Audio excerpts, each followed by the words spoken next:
আমি কেন অমুসলিম নই বা অন্য কোনো কিছু পরিচয় দেই না বা পরিচয় দিয়ে আমি গর্ববোধ করি যে আমি একজন খাঁটি মুসলিম। এটাও তো বাস্তব যে মাঝে মাঝে অনেকেই নিজের নাম পর্যন্ত গোপন করে ফেলেন, অনেকেই সংক্ষিপ্ত রূপে নিজের নাম উপস্থাপন করেন তিনি তার মুসলিম আইডেন্টিটিকে লুকানোর উদ্দেশ্যে। এই হীনমন্যতা কেন, আর এখান থেকে উত্তরণের উপায় কি? আপনার আলোচনার ফাঁকে যদি এই বিষয়ে কিছু কথা বলতেন প্লিজ। জি, ধন্যবাদ আপনাকে। আমরা ধারাবাহিকভাবে যেটি বলতে চাচ্ছিলাম যে ইসলাম যৌক্তিক ধর্ম, বস্তুনিষ্ঠ ধর্ম, বাস্তবভিত্তিক ধর্ম, সহজ সরল ধর্ম, জীবনধর্মী ধর্ম, এবং ন্যাচারাল ধর্ম।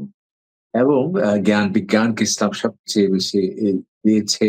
এবং আমাদের যাবতীয় যত আমাদের সমস্যা হতে পারে, সংকট হতে পারে, এগুলোর সমাধান আমরা দেখি যে সেটি অর্থনৈতিক হোক, রাজনৈতিক হোক, বৈশ্বিক হোক, এমনকি পরিবেশবাদীরা যে সংকটের কথা বলে তার সমাধান পর্যন্ত দেখি আমরা ইসলামে। সেজন্য আমরা ইসলামের সুশীতল ছায়াতলে আমরা স্বতঃস্ফূর্তভাবে জেনে বুঝে আমরা কনভিন্সড হয়ে আমরা ইসলামে আসি।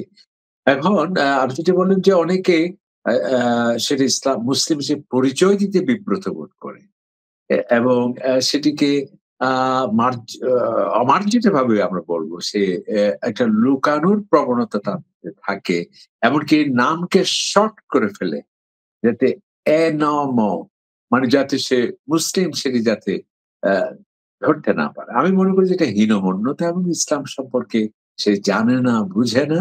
এবং ইসলাম যে কেন লুকাবেন আপনি? ইসলাম কি সন্ত্রাসী ধর্ম? শান্তি প্রতিষ্ঠা হচ্ছে ইসলামের লক্ষ্য। আপনি কেন ইসলামকে লুকাতে যাবেন? ইসলাম কি বিজ্ঞান পরিপন্থী? বিজ্ঞান মনস্ক জাতি গঠনে বাধা? আপনি কি জানেন যে কোরআনের ১ম আয়াতটি হচ্ছে তোমাকে পড়তে হবে, তোমাকে জানতে হবে। এবং যত জ্ঞান বিজ্ঞান এগিয়ে যাবে, আমরা আজকে কি বিজ্ঞানের কথা বলছি? বিজ্ঞানীরা নিজেরাই বলছে যে আমরা এখনো কিছু জানি না। তো এত সত্য বিজ্ঞানীরা যা জানলো সেটি যখন কোরআন দেখে সে অবাক হয়ে যায় যে আমরা মাত্র বলছি এখন কোরআনে আছে সেটি ১,৫০০ বছর আগে। তাহলে কোরআন যে এত বিজ্ঞানময়, যে ইসলাম যে এত বিজ্ঞানময়, কেন আপনি সেটি লুকাতে যাবেন? আমরা কেন ইসলামকে মুসলিম হিসেবে আমরা নিজেকে লুকাতে যাব? ইসলাম কি অযৌক্তিক কোন ধর্ম? যুক্তি বা বুদ্ধি চর্চাকে ইসলামকে বাধা দেয়? বরং আল্লাহ সুবহানাহু ওয়া তাআলা বলছেন, তুমি কেন অন্ধ হবে? তুমি কি বধির? তুমি কি অন্ধ? তুমি বরং এই সত্যকে অনুসন্ধানে তোমার কানকে তুমি ব্যবহার করো।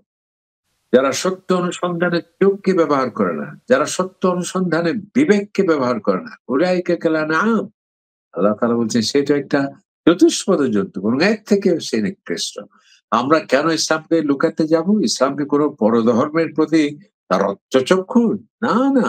বরং এমন কোন আদর্শ পাওয়া যাবে না। এমন কোন কনসেপ্ট পাওয়া যায় না যে অন্য আদর্শের বিশ্বাসের প্রতি এত শ্রদ্ধা, এত সম্মান এবং স্বীকৃতি সেটি আল্লাহ তাআলা বলছেন, লা ইকরাহা ফিদ্দীন। জোর জবরদস্তি কোন ধর্মীয় বিশ্বাস চাপিয়ে দেয়া যাবে না।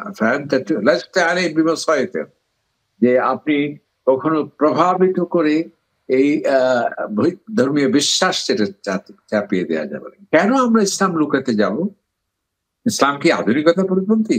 আপনি আধুনিকতা বলতে কি বলেন? যদি আধুনিকতা বলতে লিভ টুগেদার বলা হয়, অবশ্যই সেটা না, এবং যেটি অগ্রহণযোগ্য। আধুনিকতা বলতে যদি আমরা আ মনে করি যে অ্যা অ অশ্লীলতা, বেহায়াপনা, অবশ্যই সেটি নয়। আর আধুনিকতা মানে যদি অজানাকে জানা, আধুনিকতা মানে হচ্ছে নতুন, নতুন অজানা দিগন্ত বিষয়সমূহের উন্মোচন করা। আমাদের ইসলাম শুধু এক ধাপ নয়, বহু ধাপ এগিয়ে সেটাকে স্বাগত জানিয়েছে। অসাধারণ